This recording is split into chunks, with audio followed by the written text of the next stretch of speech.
Welcome to Focus on the Falls. I'm John Merkier. Exciting conversation. I am thrilled to introduce to you Jim Heiden. Dr. Jim Heiden is the interim superintendent here in the Falls. Dr. Heiden, thanks so much for spending some time with us. Thank you. Welcome to the district. Thank you very much. You have a lot of experience and we're fortunate to have you. Thank you so you. much for what you're going to do for our kids and our students and our community, and thanks for being with us today. Well, I hope I live up to all that hype. How exciting is this time of year when the kids and teachers and staff are coming back after recharging over the summer? You know, education is a wonderful world to live in because every year we get to restart. No matter what happened the year before, we start the new year and it is a brand new fresh start, and everybody is so excited. The kids are excited. Teachers are excited. We know parents are excited because their kids are going back. But it's just a great time to be there, and the energy that you can feel in a building. I always look forward to the first day because it's just palpable. You walk around and kids are really, really excited. And it's just, for me, it's awesome. So you administrators work year-round. That's the nature of the job. It's just necessary. So you've been here throughout the course of the summer and in your other positions that we're going to talk about in a second. You work year-round. What's it like when those kids and teachers come back into the building and you get to kind of share in the core mission of what you got into this field for? Well, for me, this year it'll be different because I'm as new as they are, particularly the younger kids. But in my previous district, I just, you make these relationships with kids. You form these relationships over time. And it's like a reunion. You walk in, and particularly in the high school, the kids are high-fiving and talking to you. And I'm a very visible person. I'm not going to be somebody who will be in my office. So I'm out talking to kids. I'm out talking to teachers. I'm out talking to staff. And so that's part of the best part of the job is I get to interact with kids. I think if I couldn't interact with kids, I wouldn't want to do what I do. I'm going to ask you about your background in a second, but right at the top here, I wanted to ask you to explain the role of an interim superintendent. Sure. You're an interim superintendent. You're going to be here through the school year. What's the role of an interim superintendent? So the interim superintendent, the role here is one, to be the face of the district and to help guide the search process to a degree. I mean, there is a search firm where the district is going to be working with, but there's a lot of different pieces that we want to make sure are in place. The first part of it is to make sure that we are as stable of a school district as we can possibly be. We want to make sure that there are no major ruffles. We want to just work through any issues we might have because, quite frankly, when the announcement goes out, and it will be out shortly for the new superintendent search, people will automatically start looking at what's going on in the Falls. They'll be following board minutes. They'll be looking at what's happening in the news. They'll be checking out websites. And so our job is to really put our best face forward. So we'll do that. The second part of once the search has been completed, then one of the roles that I want to play is I want to help the new superintendent get as acclimated as they can possibly be in their role as soon as possible, so that when they hit the July 1st, they can hit the floor running. This, as you mentioned, is really not a job that you do that is it's not 9 to 5, and it certainly is not the beginning of school to the end of school. It goes on, and so there's a lot of little things that happen. I remember my first year as when I was student services director years ago, and I had all of these projects I needed to do, and I kept saying, oh, I'll just put them off to the summer, I'll just put them off to the summer. Summer is probably the busiest time. I learned in a hurry. So a lot to get ready and make sure we're set for our kids. Dr. Jim Heiden is with us on Focus on the Falls. So let's get to know you a little bit. Take me back to when you were a younger man and a teacher. What was that time like in the classroom? Well, as a teacher, I landed up graduating from college with a degree in special education. And at the time I graduated back in 1983, everybody in the world wanted to be a special education teacher. And so jobs were a little scarce. And so I landed up working for an adult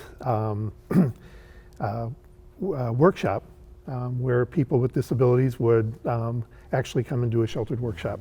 So I worked for them for a couple of years, and my wife and I were traveling opposite ends every day, opposite ways, and Yeah. somehow landed up in Milwaukee, landed up at Willow Glen Academy working. I've always worked with very challenging students. And so I worked there for several years, and then I landed up working over at CISA 1.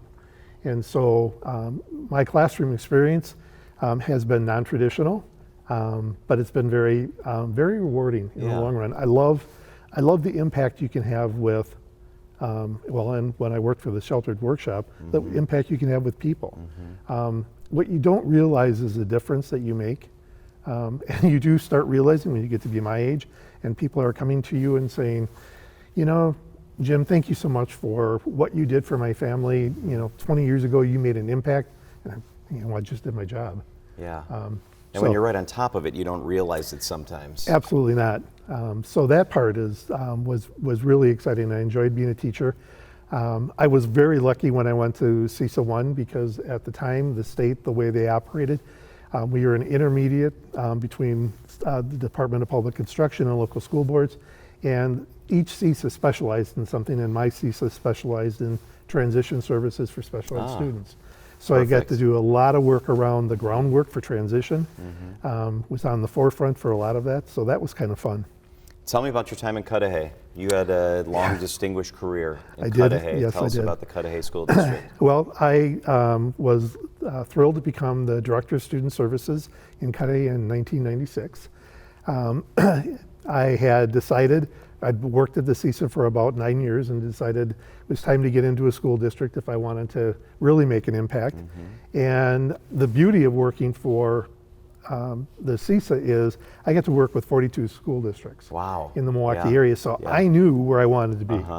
And I was able to get into Cudahy, and I thought, well, I will do this job for 3 years, get my experience, and then bigger, better things. And 24 years later, I retired. Must So have been a rewarding place to work. It was a very rewarding place. I worked there for the first 9 years of student services, and then in 2005, I became the superintendent for the school district on January 1st. Wow. That's a clean start. That's a nice, easy date to remember. It was an easy day. So. Dr. Jim Heiden is with us. So then your work most recently has been with Alverno. Yes. Another great institution. Tell us about your work at Alverno. So when I retired from the school district officially in 2020, a friend of mine, part of the reason I had made the decision to retire is I knew Alverno was opening up a doctoral program. And one of the deans of the university or the college had called me and said, hey, this is going to be something that might be in your wheelhouse. Do you want to do it? What I loved about it is it's a doctoral program online for, we started with 13 students, and as of last week, we have 132 people in the program. That's a lot of growth. It's a lot of growth, people from all across the country, and my job was to do the administration part of it. I worked with some incredibly talented college professors, but they are, quite frankly, more esoteric, and I'm the one who sort of, let's put processes and things in place. So I did that for 2 years, and then this incredible opportunity sort of presented itself, and I thought I'd be foolish not to at least put my name in. How's your wife feel about you coming up and being back in a public school district? One, relieved. Relieved that you're working and out of the house? Yes, exactly. Because of the doctoral program is online. So I worked up in my upstairs office. And day 2, she did tell me she was lonely. Day 3, she was well over it. So she's doing fine. My kids are more shocked than anything else. I have 2 grown adult sons, and both of my sons have thought maybe I need a psychological evaluation, but Like, Dad, why are you going back to that? Exactly. You've got a good life here. Exactly, but they both understand that the impact that this job can have on students. So, is there a sense of service? I mean, you could be Absolutely. comfortably retired now and you've decided to do this. absolutely, I think everything that, particularly as you get older in your career, and you look back, you realize that this is about service. It is about, I think about all of the people that I've worked with in the past that have, I was able to help in some way, some fashion, to do things that they may not have had those opportunities. So, I love the word servant leadership, and I know it gets to be a real buzzword, but in my view, I'm here to support the district office staff and the cabinet, and then we're all here to support our administrators and all of that group. We're all here for the kids. So it's all about the students. One of the things that if you would ever talk to anybody in Cudahy, particularly the school board and or the teachers, it was all about kids, and it's always been about kids for me. And people would get a little tired of me, bringing up that it's about kids, but it is about kids. What we do here is so important. It is just vital that we do the right things so that we launch them and that they're ready to go. Yeah. Jim, what do you like to do in your free time when you're not working? Well, I am an avid genealogist. Oh, really? That's interesting. I have my grandparents, the town I grew up in, Watertown. My mother moved into Watertown when she was in second grade, met my father in second grade, and his family had a long history in Watertown. They had been there since the 1850s, and my mother's family was in the Poinette area, and their family was there from the 1850s. And so as a little kid growing up, you would hear about all these people, and I just started working on it, and now there's about 34,000 people in my family tree. Wow. So what's the most interesting thing you found? Are you related to King Arthur? Or you... No, I'm not related to anyone overly famous. I am related to the composer Heiden.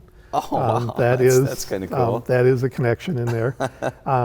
But no, what I do actually think the things that are fascinating is that my parents' families have intermarried throughout the generations in various ways that you don't find out until you start doing genealogy. Wow. And you realize that, well, they're connected there, Yeah. but they're connected there. Yeah. So it's kind of fascinating. I had thought that would be a really interesting thing to do in my retirement. But I've decided that it's too much time. What a great gift for your family, though. I mean, now you'll be able to have some of those connections that eventually, someday your sons will be interested and their families will be interested, and you can pass that on. I can only hope. Right now, I was told. Right now, you're just nope. doing your thing. They have told me that when I pass on, make sure you tell us where you want it to go. Get rid of the paperwork. So, exactly. Yeah, I'm a reader, so I can relate to that. I keep saying to my daughters, what are we going to do with all these books? And they say, we're going to load them up and get them out of here when that day ever comes. Back the van up. What else do you like to do? What do you and your wife like to do together? Do you travel? Yes, we do a lot of traveling. My wife and I both like to cruise. So we've been on probably about 15 or 16 cruises over the years. Fun. What's your go-to cruise line? Go-to is a Royal Caribbean. Oh, that's fun.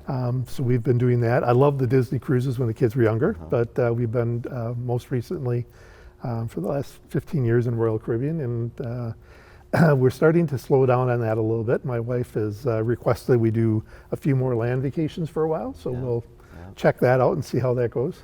But it's fun, We've met 15 years ago. We met a couple on the cruise, and we've been cruising with them ever since. They live in Florida. Awesome. That's really cool. Get to see them quite a couple times a year. We are connecting, so that's fun.